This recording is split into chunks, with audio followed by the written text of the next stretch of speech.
bọn rồng là một hệ mình nhỏ giàu nó có thể nhớ rộng tân thật của trong này gì cái tiếng trường có một phong dư cho ý trong lòng sân sơ tổ ở trong xuyên đầu nó của tôi bị ra chắc là một tài số thật so ý cho mình năng năng mà chỉ một trang cần cầu cho nó có thể tiếng một tuần đầu của ý tôi hiểu gì nhất rồi sẽ để chạm mở phường sự thế dạ tôi gì nó lúc mấy cô hòa chân này dạ có cô của ý tôi gì kia sự thế nên là có cô muốn được thả là một trò của ya có tủ cứng ra là có tủ đa lâu và đa lâu nữa nè chuyện lâu ra nè có cô thì có tủ đa chuyện đó muốn được thả nó ya thì khi đa chuyện cô tao muốn được thả chỉ ta còn gì luôn nè nó có đa lâu chuyện cô muốn được xa cho cô cái thì ô thì lâu cho đa năng nó là cho năng sẽ sử dụng nó để cân cầu liền cô giờ thì cô là thả cân cầu thì cô là một cái nông dân đầu chứ cô thả chỉ than thế là cô thả chỉ tàu ấy cũng muốn được sao làm cho có thả nữa ấy sẽ có thả bỏ lấy đi cha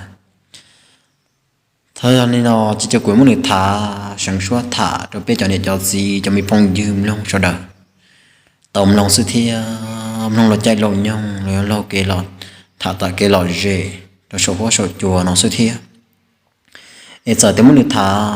chỉ tàu do tư là thả chỉ tàu ta chỉ tàu xí số khó tư nó thọ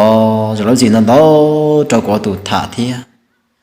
cho họ thì cho nó có chuyện xử sĩ trâu cũ có xử trâu lợn lăng lự tụ là xử sĩ trâu có sự chỉ có cái tiền bao trình trăng này thả chỉ măng để chờ là giả nói gì nó đó thế nào nhớ trâu lúc xưa họ với gia xong ở xe nặng gạo nó sư xe ở xe nặng gạo nó có cái tiền của tôi mua mình nhổ cho chống cả lợn cho mình nhỏ tất cả nhà trí lăng điện là cho mình tất cả nhà trí lăng thì sao mà ít tôi tàu ta nó cho xịt là nhất là bây giờ là thì mua tê để càng cầu thế chị cũng mua thì mình có lòng sầu là trò họ vào hỗ trợ là một tụi tên là có lòng tiền lo là nó phải cho ta lại thế chị ta tóm bài cho có một luật tê ta xem mà thì ấu tê khử đi chị xong nó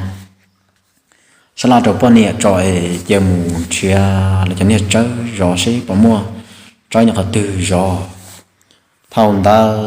giờ có nhà thì cũng sau đầu tụi bọn nè là mà cũng hai trong tụi bọn nè thì có nè là ô tê là đây thì ô tê chúng mình nhiều sĩ chế sĩ mua giò rõ ô lô thiếu muốn chế rõ ô sẽ bỏ mua giò họ tự ô thầu ta của tụi bọn nè là có hai trong của tiền lên mà cái gì nhà tiệm mồ lò cứ xì chớ bài chia sẻ bỏ lấy rượu là bỏ lấy trái rượu thì nó có được vấn đề thì ô mà chớ mù xua bó rồi nó cá vàng viền là giàu là đối tiệc cá vàng viền ra là tiệc trái rượu giống thì là cho nó đầu tạo cho nó cá vàng viền ra thằng ta chữ thế thì tàu dê lọt chơi nhá trần tầm phường ta thế thì tầm dên chi luôn nên chi chỉ một số bó tập lại trái một số tỏ coi tiệc mỗi lúc khen lo thế là mà lúc khen lo tại giờ sau đó tỏ chế một số là tới mình chơi chỉ những cái họ chơi mà trồng điền chúa xía lo tăng dạng sự mình chơi nó cứ giống cần cầu cho thế tao muốn chỉ đầu tù ít tùm bao nhá trồng tờ lúc chế đời tôi muốn chơi này thì tao nông tiền của thế tao muốn nông tiền ô nên tôi chơi này thế lò thằng này cho bây giờ cái tim mong xin nè chỉ này có tiền do mà tôi chơi này thế này tôi đã chi nè có trâu thì bé tôi rõ trâu thế nào tôi nói này rõ trâu xí nó nữa rõ trâu xếp vào lấy nha nè nó là trả tiền rõ trâu to như rồi rong nói kia xí tôi nói này rõ trâu xí này bỏ to như rong này là hành đó còn là giờ tôi phong dư là tôi bao nhiêu trâu tiền ôi bé là rõ trâu xưa là rõ trâu xưa chỉ bắt to như liền là rõ xưa tôi thấy rồi chị tôi chỉ bỏ tiền cho to như là chỉ to như rồi tôi thấy rồi là chỉ tôi xấu xưa theo cũng có trò hay trò thì nhớ đi nè nếu lúc khen là nên cho nó bỏ mua cả thứ nhận gì xóa tụ tàu lấy điện hàng gió rồi nè tụi bạn nó có tiểu họ có mà là chỉ tàu nữa tới khi mà xử lý mà nhớ trò bây đây tê là nhớ trò lúc khen nó tê rồi năng cái rồi xóa lâu để cho nhớ trò nào lúc sau họ ở bên luôn hút tàu nó mà có giờ tiệp bé lăng gió của thằng nó để tới khi mà cháu lấy cha nè lấy chứ nó chỉ tàu chè là chỉ đi khía mù cho bố đã tao bự lỡ mới tuần và đi lâu nhá đã tao bự nào hồi tua tiệt nó tròn tròn đã cứ rồi giống thế chị là mù rõ cho đã ta là thằng ta cho cứ tiệt giờ li chị cứ được có cho mù mù rõ cho bên nào tao bự ra nào có tụ đi lâu là có tụ bao lần ra thằng ta cho nên có cho của tiệt ô họ con chơi của một chị tao rồi luôn cho họ tiệt của tôi rõ thì trong mẹ ai là do chọn nó tôi lo tôi à sao là chị cho nên mù rõ chọn ra đâu mù rõ chọn ra là mù ra sẽ phải lấy rõ để trả thằng nào có cho tiền cho li có mua người tụi bữa sáu tông là người tụi phòng cho củ sò mua người tụi phòng cho củ xe củ hò bây giờ một tàu thiết vẫn trong một rõ nhau tông ra thằng ta có giờ tiền lúc xưa hở là quyết định theo chẳng cần cầu thiết mòn ta chỉ biết có bún tàu lúc chuyện đấy mỏ quý mỏ nữa chỉ mình chỉ tao chơi rõ chỉ có tiền quý mỏ ta có thể tao mua cái này tụi bữa sáu tông này tụi bữa sáu tông ra là một hồ cái trong nửa tiền đã con này cũng mà chơi rõ để trả thì bởi gì mà chơi rùng rõ lại nhà tiền mua chè của tôi là co thì cũng nhớ trong một phần nó cũng bị hoạt chân nó cũng nhớ tại một phần chỉ của tôi là có xe bỏ mua là tiền này tụi bác có tiền là nó mua cái mà để chó bên nhật pan cơ thì tôi là tôi rồi nhà số chuẩn địa bỏ thằng ta giờ cũng tao hỏi cho và tụi mình là tiền ôi giờ nó có một nông tụi phát xả sao nông phát xả sẽ bây giờ thì tiền là cái tiền giờ thì tiền là giờ chỉ nhau tua chỉ mà đi tua nữa hay là chỉ nhau tua là giờ chả bỏ tua nếu thế thì tao tụi mình thả sát tông thì tao kêu cũng nông phát xả than trò trên phát xả có tiền trái nữa trời chúa cho tao hàng đi trời chúa cho tao chỉ cả chỉ tua thằng ta chỉ có bao nhiêu thì cũng thế thì tao bự đấy mò chỉ ta kỳ nè cho tí mình rồi thì có bao nhiêu tiền có nhiêu nè rồi nó chỉ một bự đã tập bự nè ở một bó đã tập bự một giọt phong trà sẽ phải cho rồi chả thằng ta chỉ có giờ tiền bây giờ mua bên nhau lăng thế là mà mua bên nhau lăng thì chỉ ô một sao cho đã tập bự chỉ ôi chà một sao đã tập bự một sao là kêu chế nè chỉ là lúc chế ủa tao muốn trò tao bự để cúi hạt tiền một alu chỉ cúi hạt bây giờ nó sợ là tiền lúc chế hậu ủa chua mỏng tròn đu là thì chúng nó chế đi luôn chúng nó chế đi chỉ chả chế là chỉ tao tự thì lúc tự cầu mỏng lúc tự chua mỏng xứ chỉ lúc tự cầu lúc tự chua mỏng ta thế là một trâu tan trò chỉ là thế nên mọi tao bự cho nên chỉ cho lúc tỏ nè thằng tao cũng khía của chẳng trong một lá kiên chế ủa mọi tao bự tao chỉ ngày trâu của tiền nữa em một hạt tiêu của tiền bé mùa tao bự tiền như thế nên mà tao bự nó nếu bọc cặp bên trong đi mùa thia tao tao chỉ là trẻ lại cho bé tiền ô chờ tao bự mà lúc nó tở thia bây giờ nó chỉ lúc tở thế nè thế nhưng mà nó là cá tua thằng tao cho cho tiền bé thì tao lúc là cá là mà thì tao lúc là cá vậy giờ lúc chế của là cá tao thì bé thì tao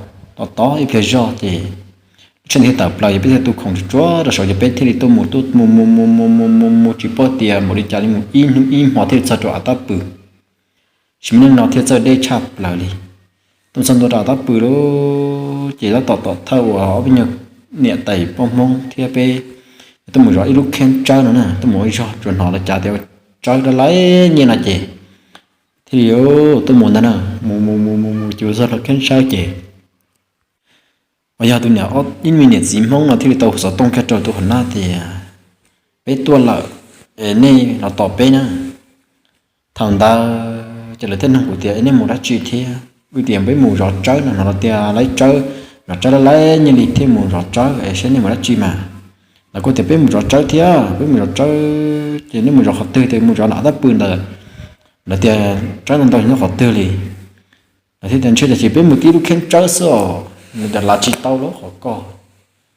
mù chè mình nhớ đến là kệ chè có giờ tiêu hoàn na là có một hồi lượng chỉ tao không là tao bé thế nó nè hoàn na chỉ tao không là tao bé đi đâu chỉ tao không là tao bé kia liền chè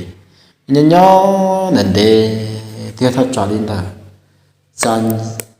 sa tặng rồi nha đâu tặng cho sa tặng cho tôi nữa hoàn na mà đi tôi tao bé nè mà tôi tao bé chè tôi sơn tôi trong tờ ở bé vậy thế là tao mới bé mùi dọa thì lúc mà bé thì nên cho nó tua để tua là chỉ muốn để chỉ cho lòng cho tiêu sản đó cũng mua cả mua cơn cầu thế nào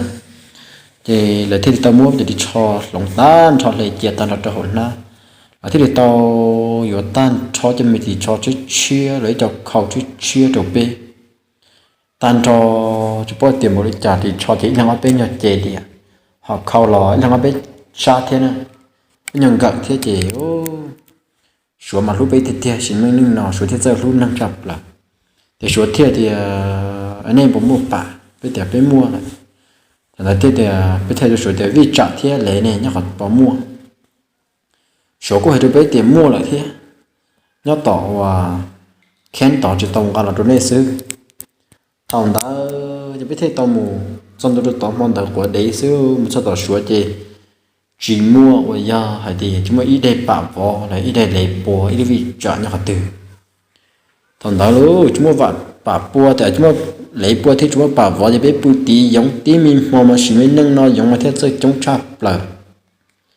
bùi là không còn liệt cho plin là ý mỏ ta kỳ sản gió thì có giá tiền ta kỳ sản gió thì có giá tiền là cú tàu mỗi lúc chế với con này cho mù giờ tên mình bảo võ rồi tên mình đi chạm cho là một cái đặc biệt giống chống tại do chỉ giờ tên là cái để bự chỉ tàu chứ thì tàu một sâu nhẹ cho là một giờ là một lúc chuyên này tạp lâu sẵn thì tàu mình giờ chứ giờ không chờ luôn giờ tên nhà bà lấy đi chạm đó là một bự cọ xong mới dùng tọ chứ thành đó là có một ta là thì cô giờ tiền nó cho nhẹ thế là mà cho nhẹ thế chúng mới nhẹ đi chứ chỉ muốn nhẹ đi nữa chỉ muốn nhẹ đi chứ chỉ bỏ câu đi trả đi đâu họ tôi là họ tự kế ta là thì thế thì tao thì sẽ tiệt là một giờ tao đi chọn tên là ta là chỉ của siêu là một nông hoạt na so một nông hoạt xả sẽ là bỏ mua không giờ tên là một rồi dùng na thành đại thì có thể tao một nông từ phát xả và giờ đi tung blo một nông cho tan trò tên là bỏ mua trả theo bỏ mua lấy tên bồi cho họ tiệt bồi nó nọ theo mà dòng trò lại chỉ tôi pasal nó mà đi muốn nông số chỉ số mà đi mua vi trả lấy nên vi trả mấy nên lấy mấy lọt ta tạo ra ngồi ý mình nhận gì bự sự thế này nè thì lúc sáng đó thì có thể thấy bự to ý mình nhận to liền cầu thì phải có một tàu một tu tên là chơi nè số của tu chơi đồ pe số của tu tàu của nè số của tu tàu xa phá và xa phá cho nè đâu là chơi là chỉ bao xa phá cho cho cụ tiểu cụ tu bổn tờ thế cụ sẽ chuẩn bổn tờ cụ tiểu đi là quan lý thế tiểu sĩ bé quá tê thì cụ nhà tiểu không có đã chịu sĩ giờ giả lên tờ bây giờ cụ tu min xài bây giờ min xài cụ cho tuôn tờ chạy chạy đi bỏ u bỏ nọ cho đi bỏ đá bỏ trò nữa qua lô con tu tê tam mò chạy tiền nhau tờ nhau tỏ nhau tí xưng ta tiệp phó nhân trai mình nhân trai chó nhân trai bom trong ta mình nhớ giàu mê sữa hay lối chuan nó mà chỉ mình nâng nó mà thiết chơi chọn trai thiết chơi chuyên năng chập là hiểu ôn lên đầu của nó chỉ tao lúc khen y luôn của tôi nhớ ôn lên đầu nó chỉ cháu cứ ti phong dư rồi đời là sợ nó cũng rộng rõ ý mỏ nó rộng nói chỉ cho của chơi cho họ tiền là nhưng giờ lưu thế gì của tiền nó chỉ tao đây rồi nó chỉ tao đây là gì kia của không mua xã địa muốn nhóc họ chơi chia là muốn nhóc khen chia xe bây giờ dị ba tàu lên được bây giờ đi nó là luôn còn tại trên chân trái cần cầu đi chéo họ tôi là họ chơi chia tại ra chỉ khi đi tàu thì muốn nhóc được lúc khen bị tàu ra lúc khen on đó xã thì chỉ mua thế nào muốn nhóc mà thế thì châu ở hàng tiền muốn nhóc được về chạy chọn phong dư sợ đời là những chỉ ba của đi ta tận đó chúng mới tu phong dư họ ở từ khi họ tiếc là chỉ của tôi những hàng trong là chỉ cũ quan niệm theo cũ chạy nhẹ dư nhẹ đời trọn là lúc nhà các trăm mua đi ta có chạy đi chặt của chạy lên tờ tận đó chỉ mua tận đó bên lúc cho lon cổ cho tiền nọ nhớ trò trà họ chỉ mua ở nhật ta tạo thay số mua ở nhật cảnh cho với cảnh cho cây xuông ít tàn ít cảnh cho ít sản á thì hứa thủ tư và ý những ba tộc giàu cái gì chỉ là tiền thì mình nhận qua hàng trâu rồi luôn qua bao môn ti họ qua chỉ so để ta chỉ mua cho tròn đời cản đại đôi chỉ là plei chỉ mua plei trâu nó chỉ hay bộ một nó trâu chỉ qua trâu nhưng mà mình nhớ là những chuyện và tràn được đá những chuyện chạy thế này mình nhớ những hải tiền nhá đấy nhá to nhá tí thế này ô lên đó lô chỉ cho lên trà tụi mình đá được chỉ mình mong rồi trà bự rót tiếp lên rót lông liệt cho cái cho cắm nhở con một con ta chơi tụi nó mới dùng mong rồi lên trà nữa chứ ô chữ phiệt trong này cho chỉ là cá lò lông liệt cá lò lông cá lò đi thật trả lên được sai cho lửa đó nè chỉ tao là lỗ hàng tiệt tiệt thì nó chỉ muốn nó thiết dậu ở dòng trái chọc là mình cho có mình chuyên trò bộ bọn nọ cô bỏ mòn đi xin ta ta phải làm luôn mình nhớ tới nhóc hoàn tao là những chỉ bỏ kia thì rồi rồi cứ do trong trong nó xứ này cho thằng ta chỉ có hai tia cũng mới tụ ở giam bờ tia bùi rê trong là cũng thế là mất tia của tia tao chỉ nhung là chọn đấy những nó cũng bỏ vi vong thép tôi là chỉ lấy tao chỉ nhung nhiều khu xét luôn nó từ lúc bé sẽ chỉ của tia tia mỗi con sông của sân nào sau đi cha cho tao một nó của tụi bây tia là chỉ cái nó sọt tông còn ná làm cho của sân nào cũng chỉ tông một sọt tông còn ná chỉ sân nào ít bia chỉ cho sân nào nó rê của tụi mình nhổ quân rê này thế trên rê là cũng phun được những trên rê chỉ bừa ít bia sân nào cho nên tao chỉ đến thôi sân nào thì đều là cho là nhân là ít sao là rê tụi mình nhổ là cha thằng đó chỉ tụi mình nhổ của phun được của xuống đây chỉ toàn do tiếp theo do sẽ chỉ ít nhiều lại một lần cuối sát là sáu tông là chỉ là qua bom mòn đi qua tàu chỉ tàu tiền nhân là có sinh ra thằng tàu chỉ hớ chỉ tàu được cả chuột trò là bị blur họ vì vong chỗ chỗ nọ chỉ hớ du thì giờ dòng trái tiền tiền rồi nhân lên tàu chỉ tàu đi chỉ chỉ nên giờ lầu cho con làm lá sinh ra con làm lá sẽ chỉ của tôi tao muốn gì tôi là lầu tiền chỉ lo rồi thọ có chọc một đề rau rồi thằng ta dù là cũng gió nhẹ cơn cầu thế chỉ mới kỷ niệm đi chỉ có thể cho của tụi mấy tụi bà thì tôi chỉ luôn nữa đẹp chỉ luôn đâu còn nhau tôi chỉ luôn là mà nhớ cho sát và tấp bự được thế chỉ luôn cái tiền có cú có chịu và như chỉ luôn là mà như thế tôi nên rất phát sợ thì thế mình đâu thả tôi sửa đâu thả tôi sửa chơi tiền thọ mỗi li ở con nhỏ nhẹ một chế đó họ tia mình nhớ chỉ xin năng chế một chế thằng này tôi số lên đây cho số của tia mỗi nhẹ thế là mà số của thả cho số của người sử dụng thế số của mỗi nhẹ đâu của thì nên đâu mà chỉ lấy nó ta chạy lan là tới số lấy cả thằng đấy chế hối du số chế cái nhẹ đâu của số chế thì có tụi gì lùa thiên cái bằng cái tia ô số cho mà dù chỉ bao số cho thì chỉ đi qua luôn chỉ qua luôn chỉ số nhân diện rồi những chuyện chơi này cho họ tìm một cái những xe thôi là chỉ xem đó chỉ có thể với một buổi tối lúc khen ở nhà khen sát tiền là khen on thì chúng mình nâng từ ba củ liền thế thì của tụi gì rồi là của tiệt nhua hàng lại chết nó cái đặc ca ở nhà một nhoi mò luôn xem đó cũng tỏ lòng tiệt cho của một trẻ nó nè chỉ có thể cho ta đâu có cho gì lùa là ya cho phong cho dư nhau lúc khen y rồi khen cuốn ở tuần đâu cũng nhoi mò nó cũng nhoi rõ mò chỉ thắt tràn đời chỉ cho phong dư là cho cứ là cho gì lùa sau đó là thế tôi ít cho sợ gắng lo là một vài cũng học trong chỉ hối dư mà cái chỗ học trong chỉ thống trị tan cho chỉ rồi tôi nhiều hơn nhoi mì mò thế là mà nhoi mì mò thắt trà để ôm mỏng đó nè mong thì chỉ có tụi mình nhỏ nhưng bỏ tiền tụi chọn nó biết có chế mù là làm gì mù là trâu trâu nó sinh ra tụi chọn tới nhăn tới máu nhóc hành tới chỉ có thể chỉ luôn nó mà như tụi nó tới sẽ tới thế này tụi nó chơi cái công nó tay đâu có tiền uli cho nó họ chuyển gió hay gió còn được ba thợ suốt thơ là chéo nếu có giờ tiền nếu có chơi cái công nó rồi tê còn học vào chữ nó tên năng dài này thế là mà thì hô dù chỉ có hai luôn tụi mình nhớ cho ông đó tụi chỉ luôn nó mà sẽ tới cho bé chỉ phi bóng ta đó chỉ luôn trả cho thì mình sai à nè cho toàn tới này trên trái lý là nói cũng chỉ khi trái đâu nữa luôn vậy là nó mà cái chỉ là nó cũng muốn được cái trái đâu nữa kia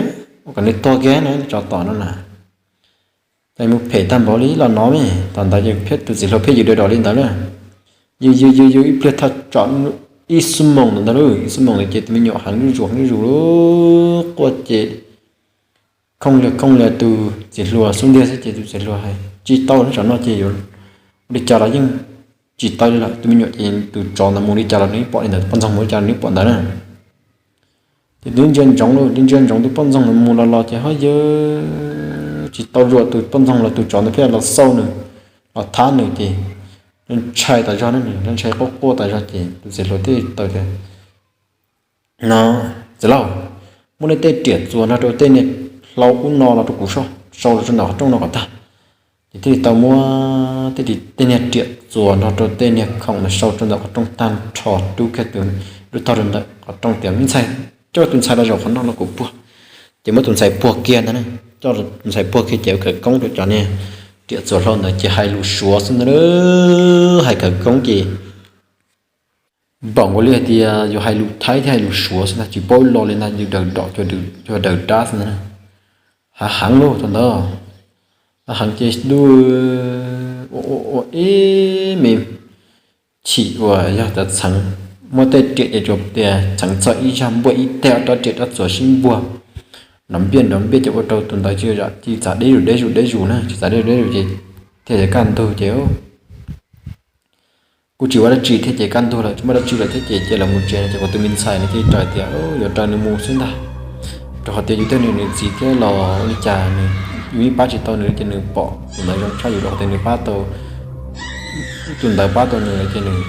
ý dạng này chỉ để chỉnh trái đó chỉnh trái đất chỉ là chéo ở trong nửa cái đồ gì luôn thì gì luôn cái mồm nó chỉ có chọc tụi nhọn bay thằng ta cái gì luôn thế đi tao cái đồ thì cho là mà thằng ta cho ở trâu thì gì luôn thì cho kia cái tụi mình nhọn đó là cá nhá khá là phật tỏ thì có khen ý nữa còn một đôi là khen ý thì nhá không được khen ý thì ý bây giờ sẽ chỉ của bao nhiêu thì của cho các sâu khủng rất là mùa nó của tụi chị luôn là biết bây giờ ở khu niệm gì nhá ý lúc trẻ thì thì tôi luôn thì trái tại vì ở khu niệm gì nhá lúc trẻ ý không chúng ta đi trả là tụi chị luôn thế đi ba tàu xưa còn ta thì có thể tụi tay châu thế là mà tay châu thế là giờ thì mới tiệt giật giấy mình là chỉ cứ tiệt xíu mềm thế chị là tay châu luôn tay châu chị chỉ lùa chỉ nên là chỉ nên cứ lọt cái sự mà chỉ lùa cứ tiệt ô là chỉ nên cứ tiệt ít nhận được là chỉ lòi chỉ lùa chị là cô năng người dài lấy ô chỉ một số rồi thì cái xíu hàng thế rồi chết thì ô thì tụi chỉ lùa là sự chỉ chơi ta thì tụi mình nhận đi rong thì tụi thì rồi làที่มึงจะchơi ta thì là thiết đi tao有một chế nữa một chế thì cái gì rồi thì tao hạt tiền gì lâu nữa một chế nữa cái gì mà của hai năm đứa con nữa thì một chế thì cũng muốn có tụi mình nhỏ khó của say để đi trả rồi thằng đó cũng nhiều lấy những chuyện ô nó đi thế thì cái này thì tụi gì lúa nó cũng mua tê quả năng cho một lần tấu than trò gì tụi gì lúa qua trong một tiệc gì lầu bây giờ thì ta nó có mua thu nông của nó được bắt thắt tên đầu tuần mình nhận nông mê xí không đầu tuần là tụi mình nhận tuần là còn ta chứ cũng mà đi xa ô như để chơi nuôi của một chúng mình từng nhiều của bò xế nhau á này nhau á xin mà đi chờ chỉ đúng muốn được tớ tê thì chỉ tuần là thì tuần là chỉ cũng chỉ muốn bắt chơi bị tê chơi sẽ thế thằng ta một số con cho nên không muốn móc luôn lại khi chơi xong là sẽ chỉ cũng tự chính nó mỗi người bắt chơi lại thằng ta lấy chỉ dùng cái thế nữa lấy chỉ dùng cái thế thì họ có là những cái tiền mình mua chơi lúc passa là chọn một bao còn tới thêm muốn passa thì cũng một bao con ta thì cứ như vậy tiền tù là thế gì tụi chị luôn là thế thì tao một chơi với tôi ship thả để đi trả thì tụi chị luôn đây có người chỉ mua của chỉ mua người tụi mình nhỏ người tao lâu tao ngấu nhặt của chị phố xin ra còn tại chơi đi trả là chỉ tao thì người tao làm tụi mình nhỏ nhặt của chị phố tới xin mà tao một chơi này chơi thì người chỉ cho bài người là làm nên là sự chéo nhớ cần cầu thiên thì ngườiที่tao làm nên đó thì nó sẽ là một chơi này thì người cũng chỉ hù thế mà người chỉ cứ tao tìm nên xài một chế là các son trẻ ư rồi bên hôm mà tôi sẽ còn cái chiếc cứ đi ra đây thế chỉ tôi nhận chỉ đi một chế tao ít nhau tao đi chỉ tôi nhận chỉ xí thì tôi mình đó chỉ đi chỉ đặt cá sấy một sấy lần nhà sấy nhà chỉ đi đặt cá rong là ở trên đi mua đã chia chỉ đã dùng tua là nhưng lần này lúc này nó chụp phong chi sân sụt từ rồi cho nên cho gì sợ đã tới được quan trị tua tôi này chọn về rồi rồi xin tàu được cụ thể tụi mình ở vậy gì có cô mua cho là một tàu của tụ cứ ra thả chỉ mà có tiền của muốn của tụ cứ ra thì có cũng muốn thả thế nào giờ tiếng lúc từ họ sắm lòng hoạt trăng thì nào chỉ nên một cả đoàn đại năng giòn nhẹ cho nào năng giòn nhẹ ra trong YouTube năng như nó còn nó thì cũng muốn thả nó cho chơi thì nó sư và thì chơi tán cho quý trọng niệm gì cái tiếng trả sợ đời thật cá nhân chúng mình chỉ cái nó cá nhân rồi rồi ở đây sư thì và cho cái đó sư hả